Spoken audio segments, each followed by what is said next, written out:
Today we're with Craig Torr, our founding director at Crew Invest, as well as Cherise Erasmus, a financial planner here at Crew Invest as well. And we had to discuss everything about trust, the type of trust, why someone should implement them, the costs involved. So I'm going to start off with you, Cherise.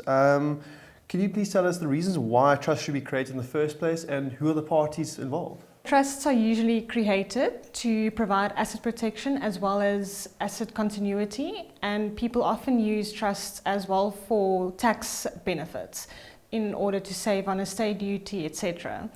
That said, one should never use trusts solely for tax advantages, but use it as an estate planning tool to benefit in that regard. The different parties to a trust are the founder, the trustees, as well as the beneficiaries. The founder is the person that sets up the trust, and they do so by transferring the assets or selling the assets to the trust, and they can do that by donation or by selling it.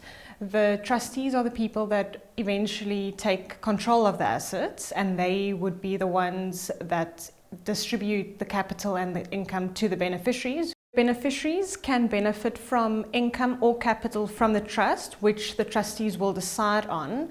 This is determined from time to time based on the trustee's decision.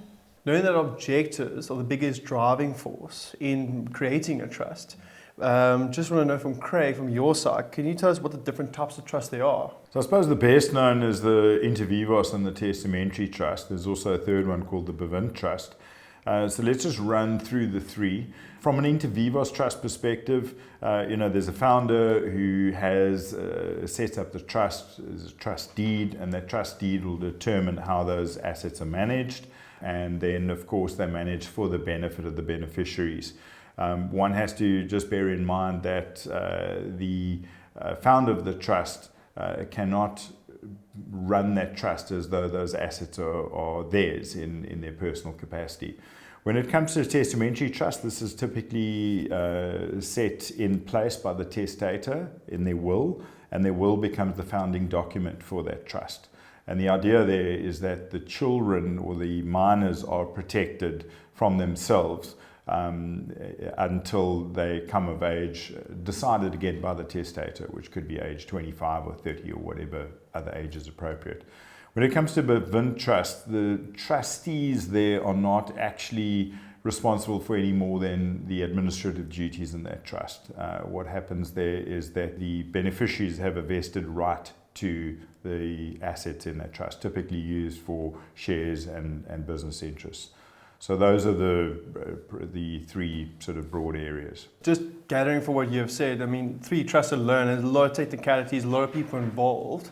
It sounds like there is a lot of difficulties that come about it. And just knowing that when running those, obviously there could be a lot of difficulties and a lot of things that could go wrong. So Cherise, I want to ask you, what would happen if it's not done correctly? When a trust founder does set up an inter vivos trust specifically, and they don't relinquish control of the assets, when the courts decide that this has happened, they can actually deem that trust that it's never actually been set up, and it's called a sham trust.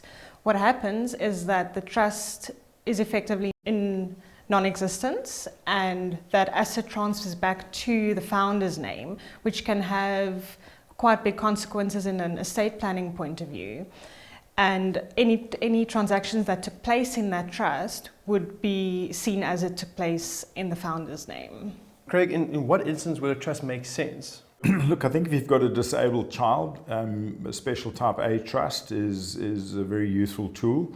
That it does have some tax efficiency, and it offers a lot of protection for that disabled child long beyond the life of the parents, for example. A second really good use for a trust is if someone's diagnosed with early stages dementia, they can set up a living trust, which enables trustees, people that trust, to manage their affairs on their behalf right through, until they're no longer around.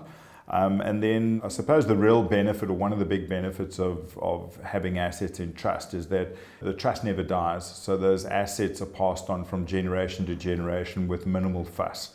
It doesn't form part of any estate. There's no executive fees, no estate duty in terms of winding up deceased estates.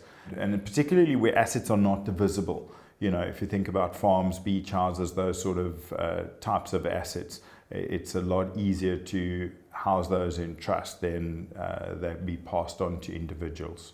With all the information we just shared, we can all agree that trusts are great value assets when used and set up correctly. That is why we still recommend those who want to set up trusts to speak to an estate planner or a fiduciary specialist before making that decision.